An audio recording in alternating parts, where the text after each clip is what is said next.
അപ്പോൾ വിപഞ്ചികയുടെ മരണം കഴിഞ്ഞു. ആ മൃതദേഹം നാട്ടിലേക്ക് എത്തിക്കാവുന്ന കാര്യത്തിൽ ഇപ്പോഴും അനിശ്ചിതത്വം തുടരുകയാണ്.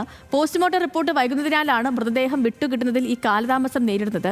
ഷാർജ ഭരണകൂടം ഇന്ത്യൻ കോൺസുലേറ്റിന് റിപ്പോർട്ട് സമർപ്പിച്ചാലുടൻ മൃതദേഹം എംബാം ചെയ്ത് നാട്ടിലെത്തിക്കും. ഷമീറാണ് വിവരങ്ങളുമായി കൊല്ലത്ത് നിന്ന് ചേരുന്നത്. ഷമീറെ, ഗുഡ് മോർണിംഗ്. ഇപ്പോൾ ഈ മൃതദേഹം നാട്ടിലെത്തിക്കുന്നതിലെ ഒരു അപ്ഡേറ്റ് എന്താണ്? എങ്ങനെയാണ് ഇപ്പോൾ ചർച്ചകൾ പുരോഗമിക്കുന്നത്? എന്താണ് നിലപാട്? Sethulakshmi, good morning. ഈ കേസിൽ നിലവിൽ ഇപ്പോൾ അനിശ്ചിതത്വം തുടരുന്ന സാഹചര്യമാണുള്ളത്. അതായത് ഈ മരണത്തിൽ വിശദമായ അന്വേഷണം ആവശ്യപ്പെട്ടുകൊണ്ട് കുടുംബം ഷാർജ പോലീസിനും അതുപോലെ ഇന്ത്യൻ കോൺസുലേറ്റിനും ഇന്ത്യൻ എംബസിക്കുമൊക്കെ പരാതി നൽകുകയും എംബസിയൊക്കെ അതിൽ കാര്യമായി ഇടപെടുകയും ചെയ്തു.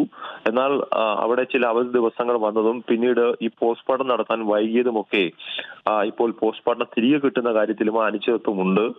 അതായത് ഇത്തരത്തിൽ ഒരു ദുരൂഹ സാഹചര്യത്തിൽ ഒരു സ്ത്രീ അവിടെ ആത്മഹത്യ ചെയ്ത നിലയിൽ കാണപ്പെടുകയാണ്.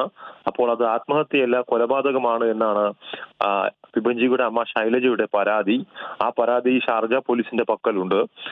ആ പരാതിക്ക് മേൽ വിശദമായ ഒരു അന്വേഷണം ഷാർജ പോലീസ് നടത്തുകയാണ്. കാരണം ഇന്ത്യൻ എംബസിയും അതുപോലെ കോൺസുലേറ്റും അതിൽ വിശദമായ അന്വേഷണം നടത്തണമെന്ന് ഷാർജ പോലീസിനോട് ആവശ്യപ്പെട്ടിട്ടുണ്ട്.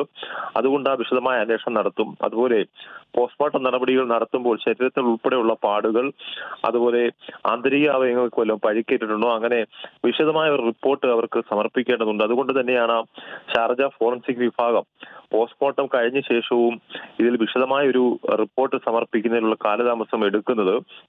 ആ റിപ്പോർട്ട് ഇന്ന് കൈമാറിയാൽ ഇന്ന് തന്നെ മൃതദേഹം എംബാം ചെയ്ത് നാട്ടിലേക്ക് അയക്കും എന്നുള്ള വിവരമാണ് നമുക്ക് അവിടെ നിന്നും വ്യക്തമാകുന്നത്. എന്തായാലും മൃതദേഹം കൊണ്ടുവരുന്നതിൽ ഇപ്പോഴും വ്യക്തതയില്ല. ആ അനിശ്ചിതത്വം തുടരുന്നു എന്ന് വേണം നമുക്ക് പറയാൻ.